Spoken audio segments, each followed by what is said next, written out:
nossos alunos do curso de Teologia Reformada, hoje para mais uma aula de Teologia Bíblica Reformada. Já demos aí uma caminhada boa nesse conteúdo, olhamos aqui bastante o texto do Gerhard Voss, que nos trouxe aquela ideia da história da redenção sendo a principal fonte para que nós possamos entender aí o desenrolar da história da salvação mediante as alianças. As alianças estavam ali dentro daquela perspectiva de Gerhard Voss, e nós estudamos bastante essa situação das alianças em contraste com aquela visão dispensacionalística ou dispensacionalista, não é? E aí nós caminhamos bastante nesse viés, né, ali do nosso teólogo Gerhard Voss, que é conhecido como o pai da teologia bíblica reformada. Ele é a grande referência porque ele, meio que na nossa modernidade, ele sistematizou de forma muito precisa essa teologia bíblica reformada. Embora a gente tenha visto aqui que ela vem muito além do século XIX, do século XVIII, a gente foi lá para o século II buscar já indícios de uma teologia bíblica com Irineu, passando por Agostinho, passando por Calvino, passando ali até por algumas confissões históricas, mas uma teologia bíblica propriamente dita, a gente de fato só encontra na modernidade. E é claro que aqui, sendo uma escola reformada, nós damos a prioridade aos nossos teólogos reformados, aos teólogos que seguem essa linha, que lê a história voltado ali mais para as alianças. E hoje eu trago mais um teólogo, a gente dá uma pausazinha no Gerhard Voss, e nós vamos entrar um pouquinho aqui na leitura do Gerard van Groningen. Esse teólogo, ele tem essa obra aí que eu estou mostrando para vocês. É uma obra, pode ter certeza, densa, bem vasta, detalhada, grande. Perceba aí que vocês estão contemplando 3 volumes de uma obra de teologia bíblica, e o método dele, embora qualquer teólogo reformado ele vai estar caminhando com as alianças, mas o método varia um pouco de ver essas alianças. Eu explicava para os nossos queridos alunos, nas nossas primeiras aulas, o que era o teólogo, porque muita gente se intitula teólogo, mas não é teólogo. O teólogo, tecnicamente expressando, ele precisa trabalhar dentro de um método.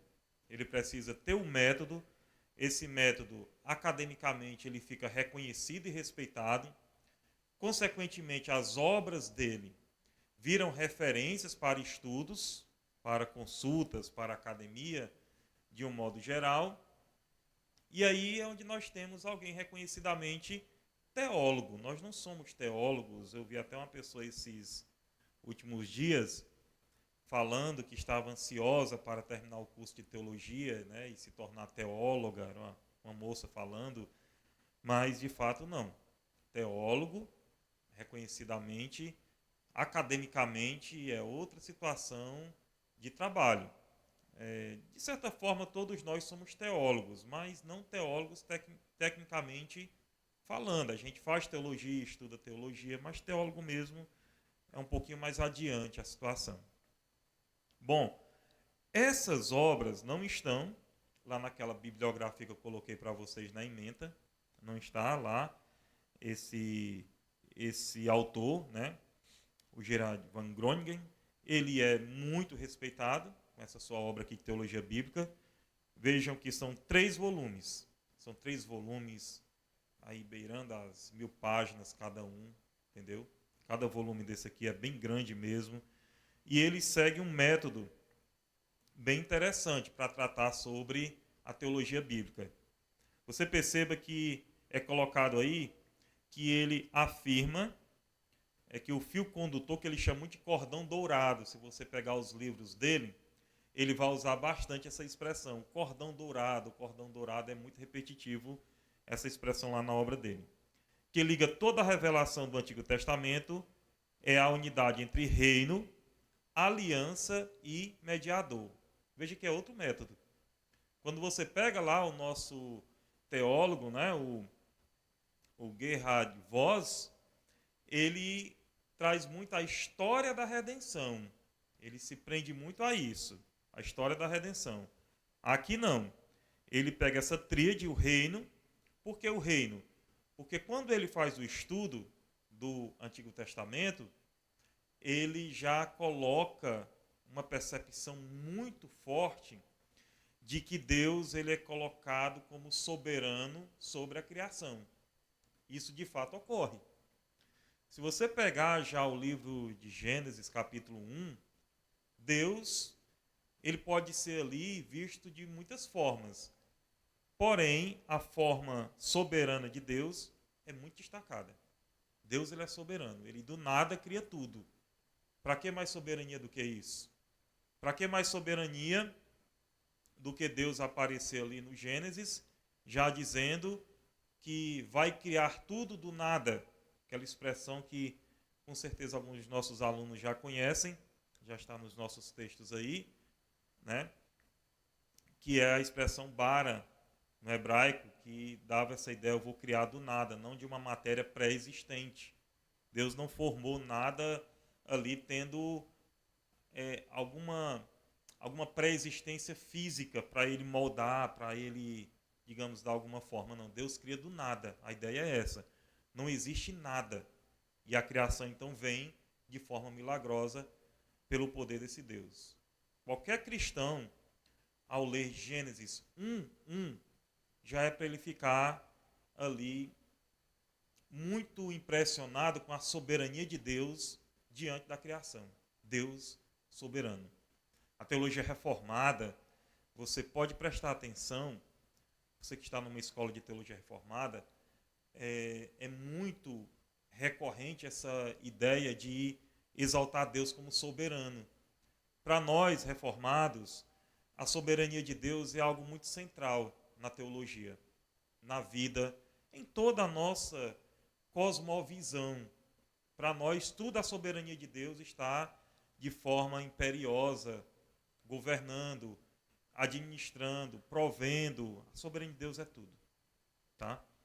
Então, o nosso querido teólogo, que eu trago hoje para vocês, ele começa nessa tríade, o método dele trabalha com essa tríade, que ele fala o reino. Quando fala de reino, se um dia você adquirir essa obra, eu aconselho a adquirir, né? Porque é um trabalho muito, muito respeitado e que vai te elevar assim, muitos degraus no seu conhecimento teológico. Eu sei que é difícil nós conseguirmos comprar tudo que é colocado aqui no curso, mas vocês estão conhecendo e em determinado momento, quem sabe, você não adquire, né? Essa obra para ter aí uma obra bem densa, bem vasta sobre a teologia bíblica. E olhe que é um livro, na verdade são 3 livros, né? São livros que você fica maravilhado no método, na abordagem, na profundidade que há nessa obra aqui. Tá? Muito bem, então ele trabalha com o reino, ele trabalha com a aliança, não existe teólogo reformado que não trabalhe com a aliança. A gente já aprendeu isso aqui, acredito, de forma muito taxativa. Os outros teólogos estão em quê? Estão nas dispensações, né? Épocas, divide a história da redenção em épocas. Nós não, nós estamos com os reformados, que vê Deus ali colocando alianças e administrando a história. Então a aliança é o meio pelo qual Deus se relaciona com a humanidade. Nessa obra é muito forte isso daqui. E a terceira parte do método dele é que ele sempre aponta um mediador.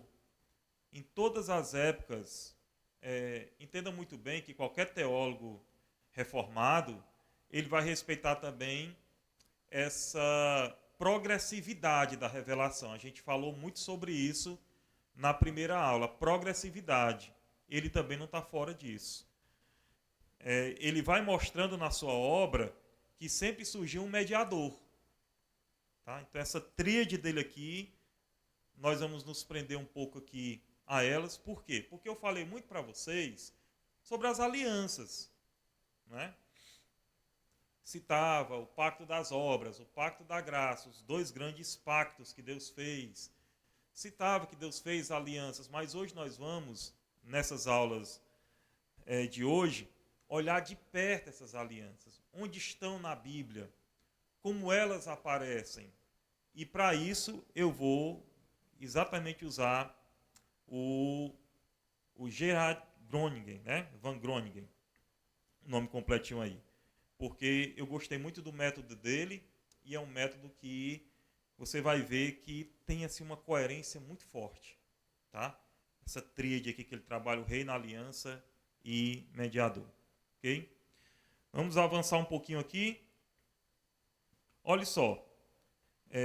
Dê uma olhadinha na projeção. Cristo é o agente divino que administra, cumpre e perpetua as alianças estabelecidas por Deus com seu povo. Aí nós vamos dar aqui uma retomadazinha no Éden, tá?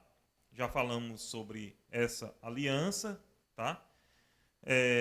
Onde há lá o pacto das obras, mas sempre qualquer teologia reformada quer exaltar Cristo. Então tem que ver Cristo em todos esses momentos. Não muitas vezes forçando, tá? Mas de fato olhando quando Cristo aparece. Então no Éden, Cristo é a semente prometida que esmaga a cabeça da serpente. Gênesis 3,15. Não acredito que a gente precisa aqui fazer grandes explicações sobre esse texto. Ele já foi muito mencionado. E assim, todo crente deve conhecer Gênesis 3,15 como o próton do Evangelho. A primeira mensagem ali do Evangelho que aparece na Bíblia é ali Gênesis 3,15, nessa profecia aqui. Mas aí nós chegamos a Noé. Dentro do conceito de aliancismo, a gente chega à aliança de Noé. Tá? Com Noé, ele é o garantidor da preservação da criação. Por que um teólogo reformado encontra Cristo na aliança de Noé? Se você prestar atenção nas suas leituras bíblicas, quem é o Criador? Tudo bem que nós não devemos jamais separar a Trindade. Isso aqui jamais caia nesse erro. Eu disse até uma vez pregando aqui, se você tentar explicar isso, você vai acabar, talvez, suscitando uma heresia já antiga, ou criando uma nova, entre aspas, apenas com outras palavras. Enfim, tudo que a Trindade faz junta. Porque a Trindade tem a mesma substância, a mesma essência. Deus é 3 e 1 ao mesmo tempo. Deus não se separa, tá? Naquilo que ele faz, naquilo que ele administra, naquilo que ele efetua. A Trindade sempre está ali. Porém, se você pegar na Bíblia, quem que cria? Qual pessoa da Trindade? Quem é apontado como o Criador? Note que Jesus ele tem um destaque muito forte nessa questão da criação. A segunda pessoa da Trindade aparece de forma muito evidente. Que ele criou tudo, todas as coisas vieram por meio dele, sabe? Isso é muito evidente nas Escrituras. Então, dentro da nossa teologia bíblica, a gente vai ver em Noé uma aliança, mas a gente também procura como Cristo está ali. A aliança não era de preservação, não era aquele pacto prometendo que não haveria uma destruição universal, como se teve no dilúvio. Não é uma preservação. A aliança de Noé enfatiza. Vamos pegar aqui, vamos nos ater um pouco, olha. Ali está a tríade desse teólogo, tá bom? E a gente vai sempre ficar de olho nisso daí, como ele trabalha a leitura dessas alianças e da história da redenção. Tem o reino, tem a aliança e tem o mediador. Okay? Então, olha só. A aliança com Noé, que está lá em Gênesis 9, é importante a gente lembrar os textos, tá?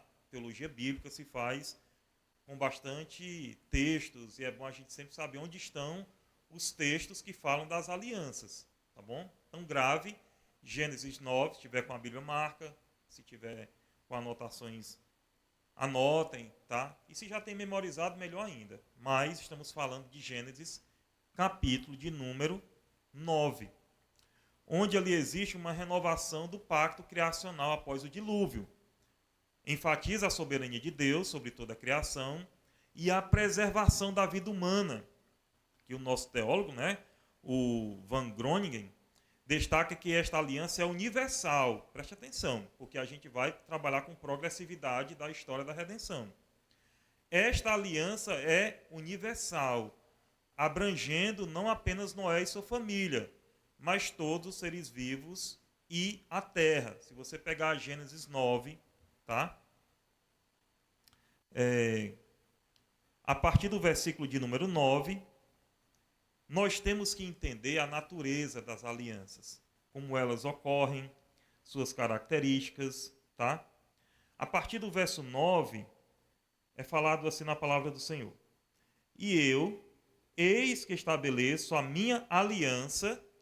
Note que também esses termos aliança, tá? Eles dão uma força muito grande à nossa teologia.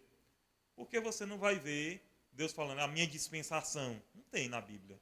A gente trabalha com textualmente o termo aliança. Tá? Então, olha só. E eu, eis que estabeleço a minha aliança convosco e com vossa descendência depois de vós, e com toda a alma vivente.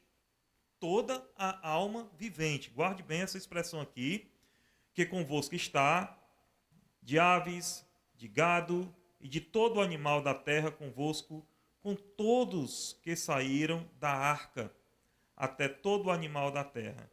E eu convosco estabeleço a minha aliança. Olha só, versículo de número 11. De novo, Deus repete a aliança.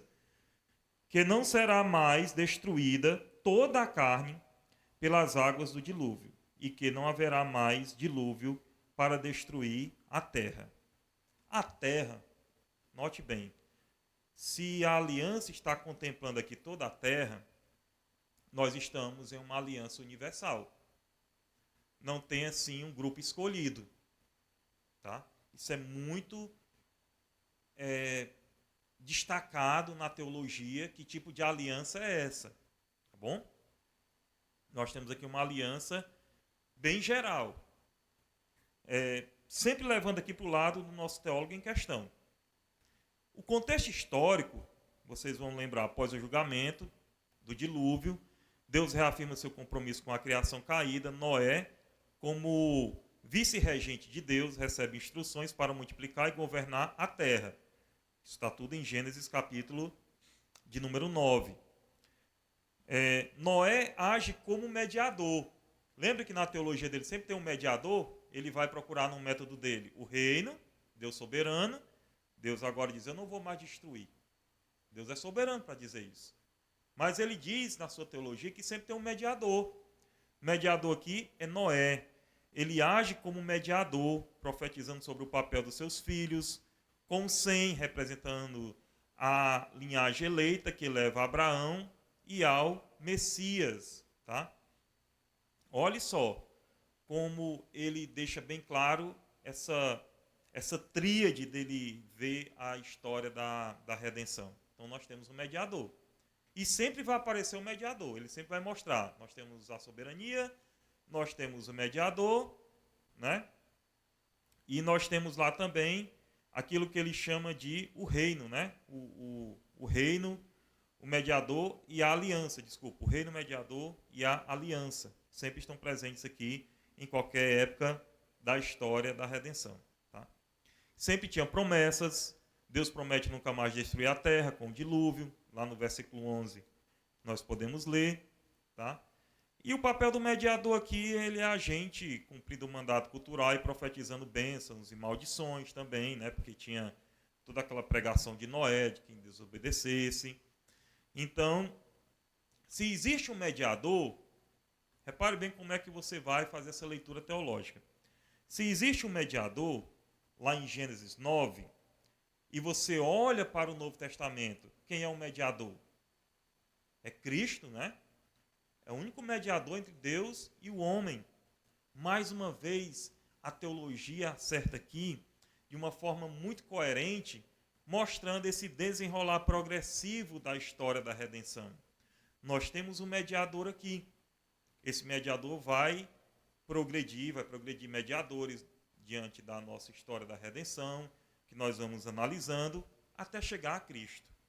Mas é assim que funciona essa primeira aliança, tá?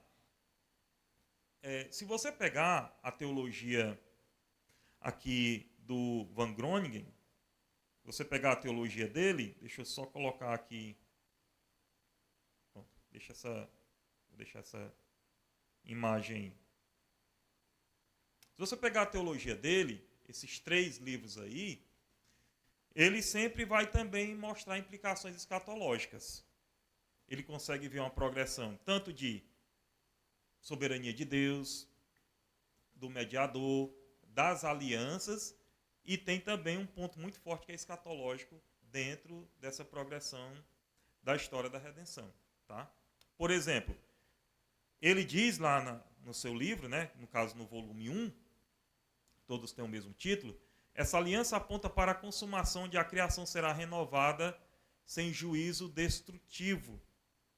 Sem juízo destrutivo. De alguma forma, ele faz uma ligação a Apocalipse 21. Porque, note que quando nós chegamos a Apocalipse 21, é a criação que não vai passar por nenhuma destruição jamais. Ele vê ecos disso já aqui. Olha que interessante. Como a progressão das alianças ela é muito precisa na Bíblia. Lá em Apocalipse 21, fala da criação que não vai ser mais destruída, porque é a criação regenerada, a criação que Deus fez, o renovo, a glorificação nossa, da igreja e da criação também. A criação vai parar de gemer e de sofrer, e ele vê já ecos disso daqui na sua teologia também. Ele faz uma ligação muito interessante. Sempre vai ter alguma implicação escatológica na teologia do Van Groningen, tá? Então a gente vai entendendo as alianças dessa forma. Analisando a aliança que Deus fez com Noé, que é uma aliança que ainda não progrediu muito, não evoluiu muito, mas você já encontra sinais da mensagem dessa aliança bem claros lá no Novo Testamento. Nós, nas nossas aulas de teologia, aprendemos uma coisa aqui muito clara. Nós entendemos o Antigo Testamento à luz do Novo. O Novo nos explica o Antigo Testamento. O Novo Testamento, ele clareia o Antigo Testamento. Acho que foi no primeiro encontro que eu lancei aquela pergunta para os nossos alunos, né? Dá para entender o Novo Testamento sem o Velho? Dá para entender o Velho sem o Novo? Né? Dá para entender no seu sentido pleno? Não. Né? É tanto que grandes hereges aí que surgiram na história, eles faziam o quê? Eles diziam, olha, o Antigo Testamento passou, não precisa mais dele não. Jamais a teologia reformada aceitou esse tipo de entendimento. Não. Mas o Novo Testamento, quando lança luz sobre essas questões que a gente está vendo no Antigo, nós entendemos muito melhor. Então, essa aliança, ela mostra uma evolução que a gente vê claramente lá no Novo. Depois da aliança com Noé, nós temos a aliança com Abraão, né? Aqui ficou, no slide está invertido, né? Mas foi na hora que eu estava fazendo, eu acabei errando aqui, fazendo uma trocazinha. Né? Mas nós sabemos que antes de Moisés tem Abraão. Né? A gente não vai se confundir por conta desse slide aqui, que na hora que eu estava montando não ficou na sequência correta. Tá? Mas nós temos a aliança com Abraão, situada onde? Gênesis 12, tá? 15, eu vejo aqui Gênesis 17, 18, 22, todos esses capítulos, a gente tem essa aliança com Abraão. Uma expansão particular da aliança de graça, focada na eleição de um povo para abençoar as nações. Se você comparar a aliança de Noé com a aliança que é feita com Abraão, sim, há uma caminhada de evolução. Porque note que a aliança de Noé, ela tem muito aquela ideia de universalidade. É para todo mundo. Olha, tá aí o ímpio, ele está desfrutando dessa aliança de Deus. Entendeu? Quem está aí revoltado contra Deus, rebelde contra Deus, essa aliança contempla esse povo. É uma aliança geral. Já na aliança de Abraão, tá? Gênesis 12 ali, note que aí na projeção tem Gênesis 12, 3. Né? Vamos dar uma olhadinha lá, rapidinho. Há uma progressão nessa aliança. Nós estamos falando aí que na aliança de Abraão nós temos uma não promessa universal. Agora nós temos eleição. Agora a gente já trabalha de uma forma um pouco diferente. Capítulo 12, verso 3. E abençoarei os que te abençoarem, e amaldiçoarei os que te amaldiçoarem. E em ti serão benditas todas as famílias da terra. Assim partiu Abrão, né, que no caso aqui ainda usava esse nome, como o Senhor lhe tinha dito. E foi Ló com ele, e era Abrão da idade de 75 anos, quando saiu de Harã. Né? Nós temos aqui uma bênção direcionada a Abraão individualmente. E quem amaldiçoasse ele, seria amaldiçoado. Quem abençoasse a Abraão, seria abençoado. A coisa está virando um pouco de cara aqui, digamos. Tá? Não é mais só aquela promessa universal. Em ti serão ainda benditas todas as famílias da terra, como diz aqui o texto sagrado. Serão sim. Essa exclusividade judaica que a gente encontra no Novo Testamento, ela foi sendo produzida pela mente do povo judeu.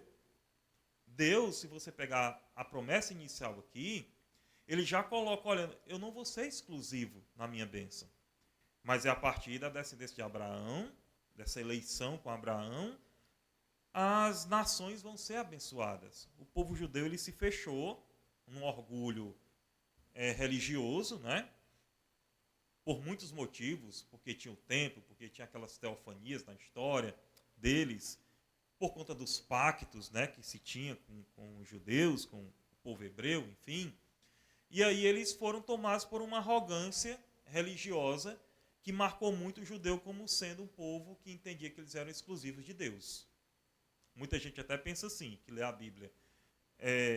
Deus ele só se abre aos gentios no Novo Testamento.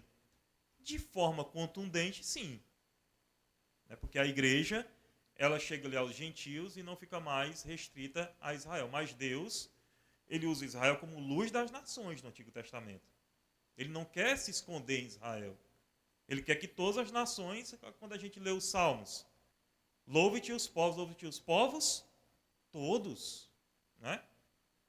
Esse exclusivismo ele vem de uma má compreensão teológica dos judeus. Deus, ele apesar de ter essa eleição aqui, ele não vai colocar essa exclusividade absoluta, radical, só com o povo judeu. Foi uma leitura que eles desenvolveram ao longo da história e ficaram bem arrogantes quanto a isso. É tanto que até na igreja, quando chegou pessoas que não eram de origem judaica, vocês sabem muito bem que gerou certos debates, certas polêmicas. Tá? Então essa segunda aliança ela ocorre dessa forma. Lá naquele contexto histórico, Abraão é chamado de Ur, né? Gênesis 12, para uma jornada de fé. Em Gênesis 15, após vitórias e dúvidas sobre descendentes, Deus formaliza o pacto com o ritual unilateral, animais divididos, né? Gênesis 15, de 9 a 21, passando sozinho pela fumaça e fogo, simbolizando que ele assume as maldições por infidelidade. Gênesis 17 renova isso com a circuncisão como sinal. Dentro do pacto abraâmico, surge essa circuncisão, esse sinal, que foi uma marca que os judeus levaram durante aí toda a sua história, a circuncisão. A circuncisão ela faz parte da marca do pacto, entendeu? Uma coisa que nós vamos aprender aqui, que é nessas alianças, o povo de Deus ele vai ter algumas marcas evidentes. Marcas que mostram claramente que eles são o povo da aliança. E a circuncisão era vista, inclusive, tá, como sacramento do Antigo Testamento. Os sacramentos, dentro da teologia reformada do Antigo Testamento, serão a circuncisão e a Páscoa. Serão os dois sacramentos, né, que hoje nós temos o batismo e a ceia no Novo Testamento. Lá no Antigo Testamento era exatamente esses dois, dentro da forma da teologia reformada, entender isso daqui. Né? Bom, tem um mediador, nosso teólogo aqui, ele é claro que vai sempre achar um mediador, Abraão, ele é esse mediador, ele obedece, né? Ele está ali, faz uma descendência, e ele faz com que o pacto continue. E ele também sempre traz implicações escatológicas. Olha só que impressionante, porque ele também encontra em Abraão conteúdo escatológico. Por quê? Aqui no livro dele, ele coloca que esse pacto com Abraão aponta para o reino messiânico, onde a semente de Abraão inclui gentios, Gálatas 3, né, que na região da Galácia teve aquele debate sobre os gentios chegando na igreja, o que é que fazer com eles, submeter ao judaísmo ou não, aquela coisa toda que a gente conhece. O autor vê isso como uma progressão para a nova aliança com a terra, simbolizando a herança eterna. Abraão não tem uma terra prometida, não tem uma nação prometida, ele vê que isso progrediu até chegar na igreja e agora essa terra eterna, que será o nosso céu eterno. Então sempre tem também uma implicação escatológica. Por enquanto nós paramos por aqui, depois a gente volta com a aliança mosaica e a aliança davídica no nosso próximo bloco, ok?